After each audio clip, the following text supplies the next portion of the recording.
Bom dia a todos. Meu nome é Beatriz Corrêa Araújo, sou discente do Programa de Pós-Graduação em Biologia Vegetal da UFMT e sou orientada pelo professor Dr. Marcelo Latarolo Campos, da Biologia.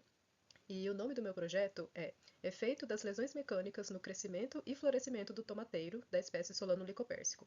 Eu já quero deixar de antemão avisado que esses são resultados parciais do meu projeto, que analisa os efeitos das lesões mecânicas relacionadas ao antagonismo entre crescimento e defesa. Mas, por enquanto, temos dados apenas da parte do crescimento.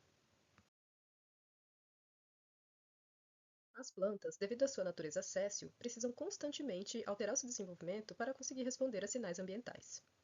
Para isso, elas utilizam os recursos disponíveis para que consigam sobreviver. Essa sobrevivência se dá por processos de crescimento e defesa. Só que esses dois processos eles são antagônicos, uma vez que, observando que a planta precisa se defender contra lesões, ela tem diversos parâmetros de seu crescimento reduzido. Esse antagonismo ele se deve a múltiplos fatores, como o paradigma clássico da alocação de recursos, a síndrome de defesa, que é quando a planta simplesmente se recusa a crescer, evitando disponibilizar tecidos para os herbívoros comerem, a alta toxicidade dos metabólitos de defesa, que além de ser tóxicos para os insetos também pode ser para a planta, e ao crosstalk das vias de biossíntese e sinalização dos hormônios vegetais.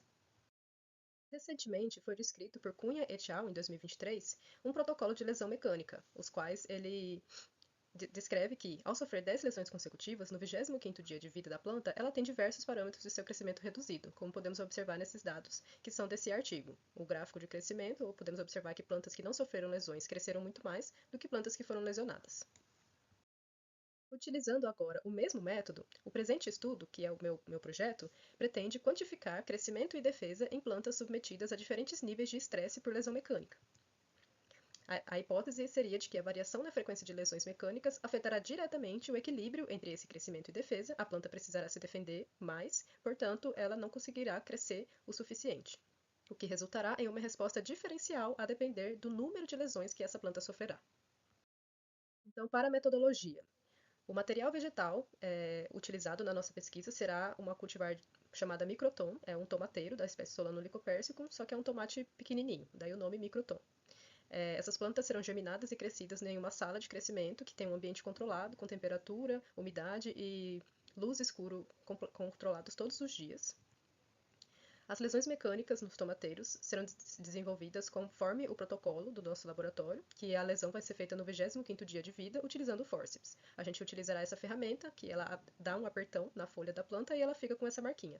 Logo com isso, ela entende que está sendo herbivorada. Os grupos que iremos trabalhar serão um grupo controle, que não sofrerá lesões, um grupo que sofrerá apenas uma lesão, um grupo que sofrerá 3 lesões, um grupo que sofrerá 5 lesões e um grupo que sofrerá 10 lesões. Para a quantificação do crescimento e defesa dos tomateiros, para as respostas de crescimento serão feitas as medições e quantificações da parte externa da planta, que são os resultados que eu apresentarei aqui. A gente mediu a altura da planta e o tempo para o florescimento dos tomateiros. E para as respostas de defesa serão feitos testes de herbivoria utilizando uma praga de tomate, Spodoptera frugiperda, quantificação de ácido jasmônico por cromatografia líquida acoplada à espectrometria de massas, e por fim será feita uma análise de transcriptoma por RNA-seq.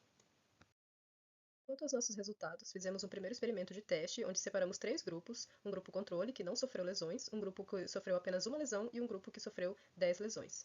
Aí já podemos notar que esses grupos tiveram uma diferença em seu crescimento. Podemos ver que, conforme o gráfico e as imagens, o grupo controle conseguiu crescer muito mais do que o grupo que sofreu 10 lesões. Para o nosso segundo experimento, agora sim, utilizamos os 5 grupos citados anteriormente para a nossa pesquisa. Então, podemos perceber que os grupos, conforme foram aumentando o número de lesões, a planta foi crescendo cada vez menos e tivemos esse gráfico que tem um padrão gradual, né, linear, na redução de crescimento das plantas. Também fizemos uma contagem de dias para a antese, ou seja, para o tempo de floração do tomateiro, submetido a diferentes níveis de lesão mecânica. Então, o tempo de floração também seguiu o padrão da altura das plantas. Quanto maior o número de lesões que eles sofreram, maior o tempo foi para conseguir florescer. Então, o que temos até aqui, como conclusão, seriam que as lesões mecânicas causaram sim uma redução do crescimento e aumento no tempo de floração. As plantas mostraram um padrão gradual de crescimento em ordem decrescente, e, quanto maior o número de lesões, o crescimento é progressivamente reduzido. Esse padrão também se aplicou para o tempo de florescimento das plantas, que demoraram mais tempo para florescer conforme tiveram que aumentar as suas defesas para que conseguissem se defender dos danos causados pelas lesões, cada vez mais fortes.